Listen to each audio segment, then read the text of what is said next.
I cannot stop doing the work I do because I feel really passionate about it. I really want to be part of this conversation that pushes things and that changes that. And I think there's so much more room for improvement when we look at sexism, when we look at racism, how obsessed Germany is with whiteness, how invisible ethnic minorities become, really.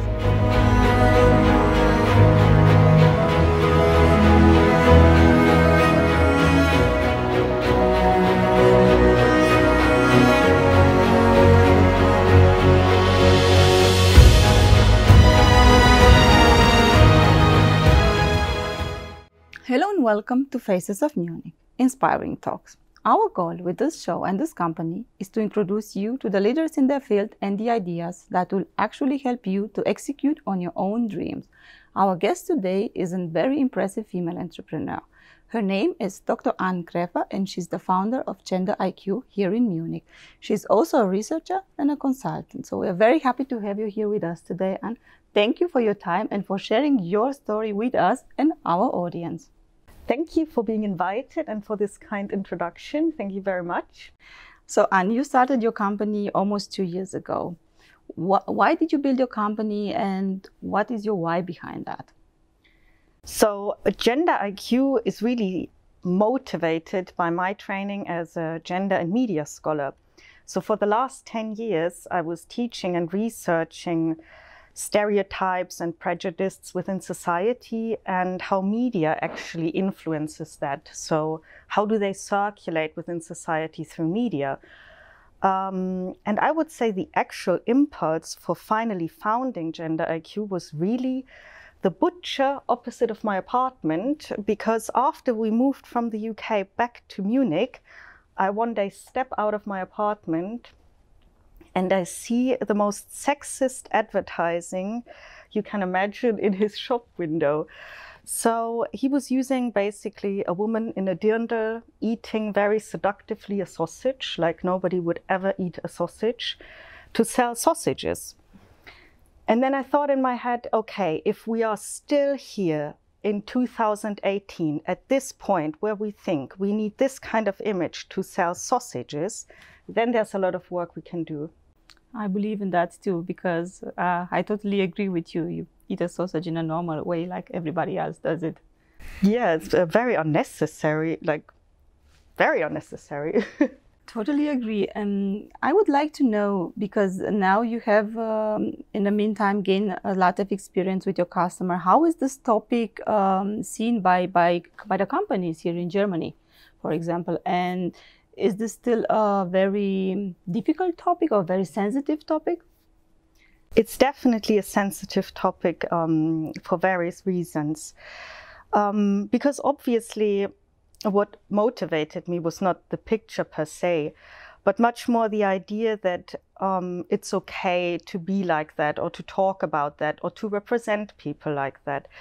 And this kind of sexism, which is really very much prevalent within society and unfortunately also within organizational structures, that is often overlooked by people who hold the power, and these are very often men. Mm-hmm. So they say, oh, it's just a joke, or even women say, oh, it's all right, I can deal with it, I'm used to it. Yes. So it's really hard to talk about it, because in the moment when you raise a problem, you become the problem. So beforehand, everyone was fine, and then we come along and we're like, oh, maybe we should think about inclusive language and how we represent people and how we treat each other.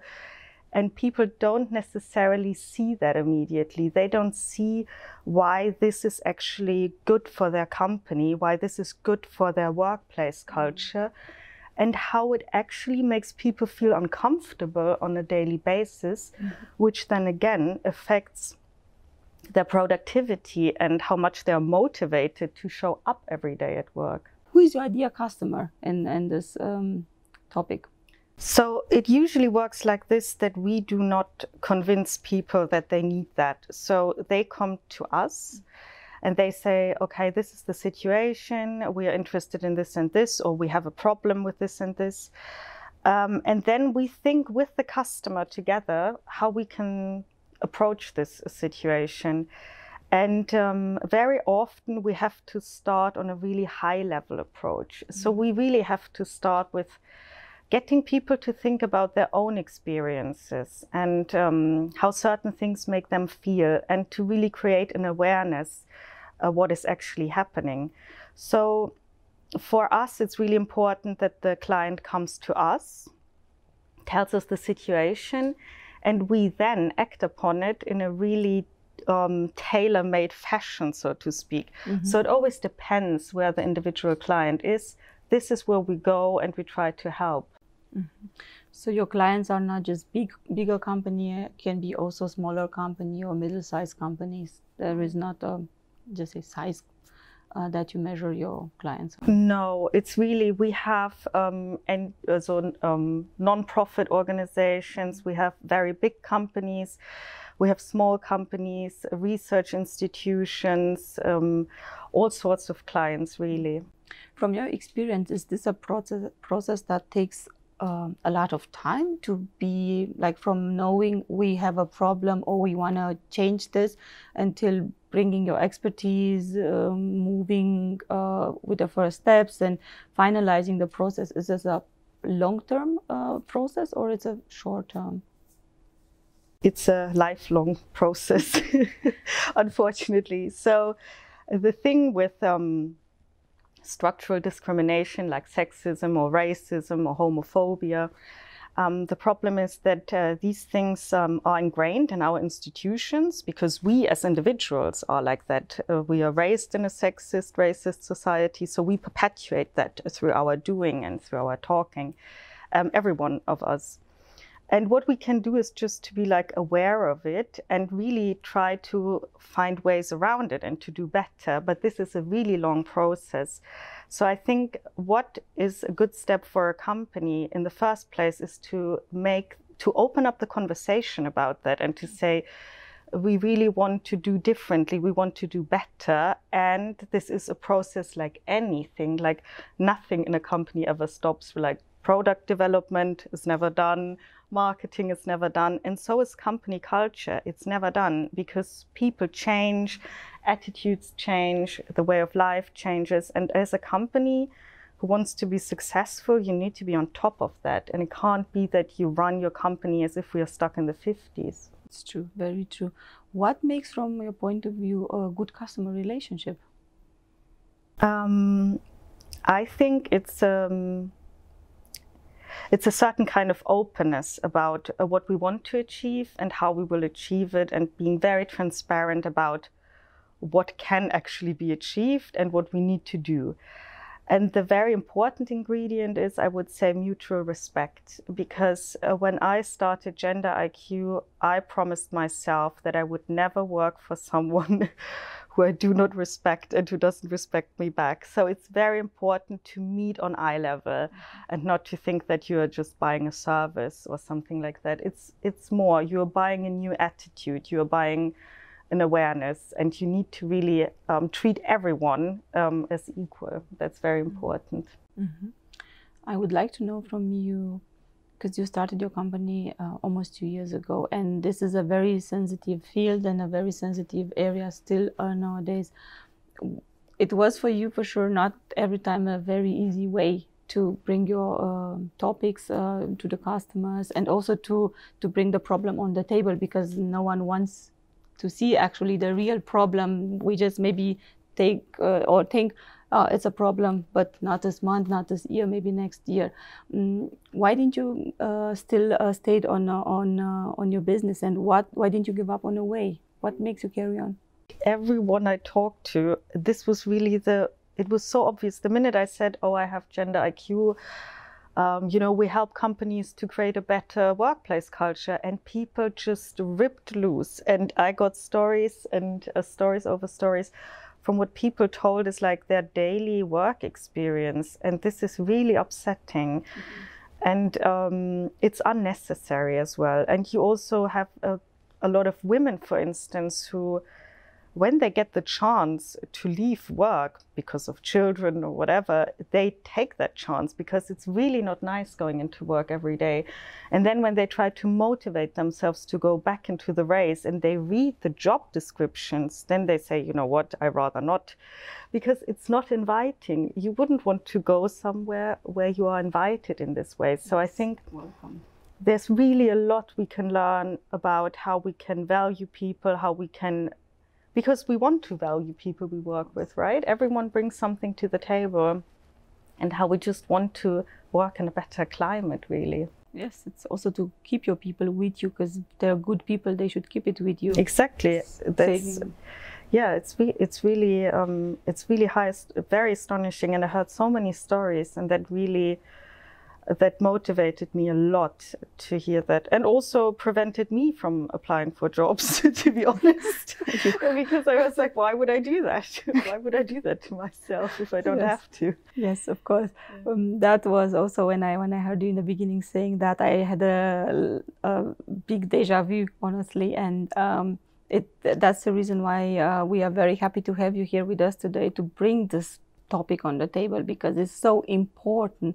Also for not just for women, but also for, I don't know, for different sexual orientation, because this is still in 2020 a big problem, or a different skin color and other topics. This points is very important topic, and but I assume for you was not always as easy as it was, maybe sometimes a bumpy way. But what makes you keep going? Why didn't you give up on the way?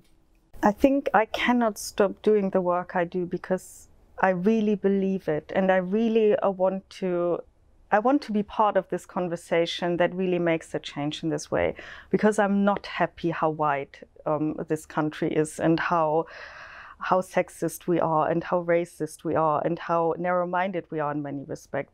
It's like I cannot stop doing the work I do because I feel really passionate about it.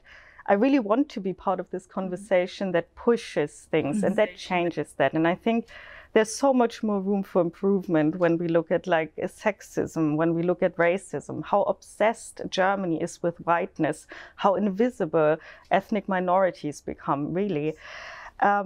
This is not right. Like, it doesn't, we have to really do better, and we have to put in more effort. And I can't stop doing this every time I watch a movie. I can't stop thinking about these things every time you have a conversation over dinner. These things come up. So they are so much ingrained in my personal life that I don't even have a choice. I can't stop doing this. Yes. Also, when you, because you also have children, when you see the little children playing at the playground, they don't have any of it when they play with other children. But are the parents, we are the adults that put that in the little children's mind. And this is something that has to change with us, because otherwise our children will grow up in the same way, and it's still even more work to do. Because yes, I totally agree with you. I faced also that on the playground the other day, and I think it's something we should change, and we should start changing. I should start changing on a daily basis. So your work is very valuable and very precious for every single human being and this planet, actually. And also I would like to know from you, because you talked about the mutual respect, and you talked about having core values, the same core values with your customers, so you could work, have a good customer relationship with your customers. What is, from your point of view, your secret ingredient that made you succeed so far? Why do you think you are today now here and at this a moment with your company?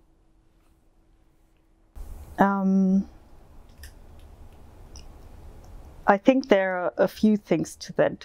So first of all, I'm not really successful. Or like, if you define it, like, what is success if you define it traditionally? Like, I think, yes, successful in the sense that I can live in my work, my values, and that I can act really authentically. And this is a privilege. Like, this is something that is based on privilege, and I'm very much aware of that.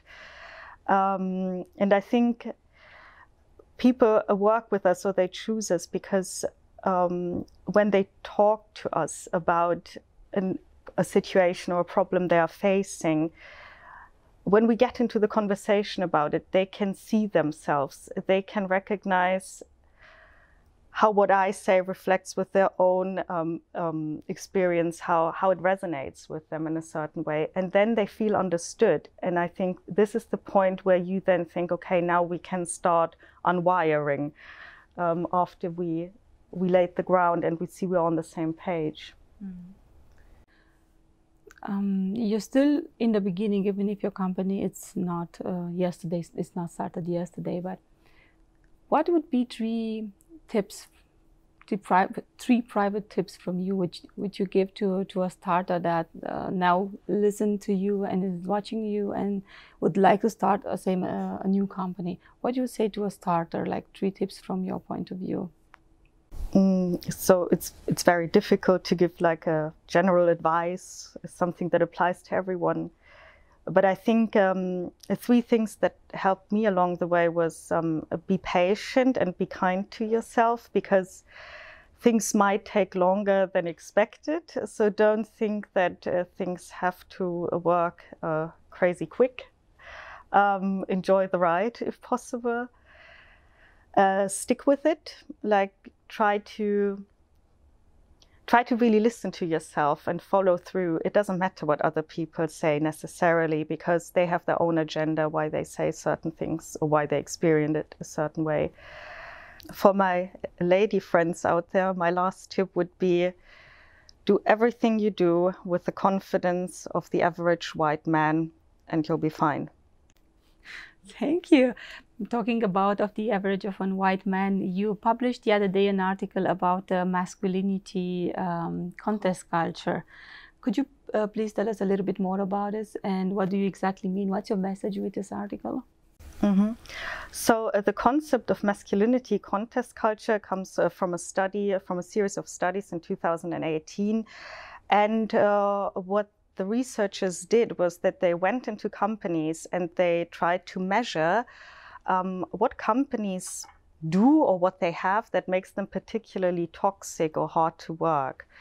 And what they found out is that there are certain ways in which people perform in companies, and companies actually foster these kinds of behaviors. They encourage people to act like that. And these are very much linked to how we construct traditional masculinity. The first point of masculinity contest culture is really, or the first sign that you're working in a masculinity contest culture is that emotions are not valued. So emotions are traditionally more associated with femininity and seen as the opposite of rationality. So work, we always understood at this place that is really full of like pure rational decisions, and emotions have nothing to do there. But this is obviously a myth, because emotions are very much at play at work. But in masculinity contest culture, we try that people do not show emotions like doubt or anxiety or all these emotions that would make you vulnerable, because that makes you look weak in front of other people. And when you show weakness in masculinity contest culture, somebody will come along and take your job. So don't show emotions. Show stamina, so long work hours are really normal. And if you show that this gets to you, you are weak, and that's not good. So the third point of masculinity contest culture is the fact that work should always be at the first place. So your paid work stands above everything else, like family, spare time, taking a rest. And this is obviously very much linked to our society, where we say that we do not value care work and we do not value work that is unpaid, but we only value paid labor. So this idea that work should come first is very much dominant there. And that family has to take a backseat, basically, in private life or creativity as well. So no hard work, so only hard working and no place for failure. No, it's really linked to this like paid labor, Erwerbsarbeit. Yeah. Well, it means that if somebody would say, I'm a man and I just work at home, I look after the kids, that's my work, we would say, oh, that's really nice, but we wouldn't really value it as high as if you say, I'm the CEO of a startup. So there's a fascination in our society with paid labor, which devalues care work. And we have this discussion now with Corona all over the place, right? That we say, actually, it's really hard work and it should actually be part of our conversation. But in masculinity contest culture, you have that times 10, like it's only work that counts. And we don't mean care work with that. And the fourth point is that you have a particular dog-eat-dog mentality in these companies. So, what do you mean with that for people who doesn't know this? So rather than thinking about teamwork, you do not trust your co-workers. You think, if there's a possibility, they might actually try to steal my job, or if we work together on a project, they would hide how much effort I put in and they would get all the credit. So it's really not at all a way of fostering teamwork or to make people psychologically safe in the workplace. Yes.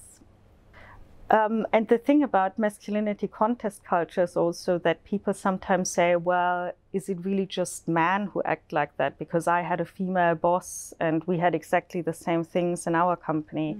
And here we have to be really careful that we make a difference between man and masculinity. So we're not talking about the biological sex, so to speak, but we're talking about gender. And of course, this kind of gendered behavior is independent of how your body looks like. It's not also important, for example, because you said it doesn't have to be a man at the end in order to act like this. Can be also a female, for example, that has maybe not just going to the spirituality that much, but can that person have maybe more manly energy and act like a man in order to be seen in that company, in order to go in the career, to have the career path that she would not have by just being a female. So in order to just be myself as a female and go my way or do my career, I just need to act like in a certain way that the company culture requests, actually. Exactly. So women have to mimic or ape this kind of behavior. And the problem with the matter is that no matter how good they mimic, there will always be a suspicion that they're actually not that good and they're actually not doing it right, because they don't show up in the right body for that. But yes, women have to mimic this behavior oftentimes to succeed in a culture like that, because this is the language they speak, this is how they understand, and this is how they interact with each other. And it's a very toxic climate, not only for women, but it's also very toxic for other men who simply do not want to participate in this kind of dog-eat-dog mentality. So masculinities who are different, who are not that aggressive and who simply do not want to be part of that, also they get bullied and harassed, and they don't feel comfortable in the surrounding. Thank you very much. It's a very impressive and a very large topic, actually. We could talk for hours about it. If I would like to work with you, why should I choose you and not, I don't know, a competitor maybe? So I think what we try to do is obviously that we get as much of our research and experience into the workshops as possible. And the other thing that we do is that we are really passionate about teaching and learning. So we really want you to have like something at the end of the day that you get out of that. And I think the important thing here is to think about how each case is different from another case. So we only do bespoke training. We tailor make everything because there is no one size fits all. And we really take the effort and we make the effort to meet you where you are at. Thank you very much, Anne, for being here with us today and for talking with us about this important topic for our society. And we look forward to see you again. Thank you. Thank you. Check it out.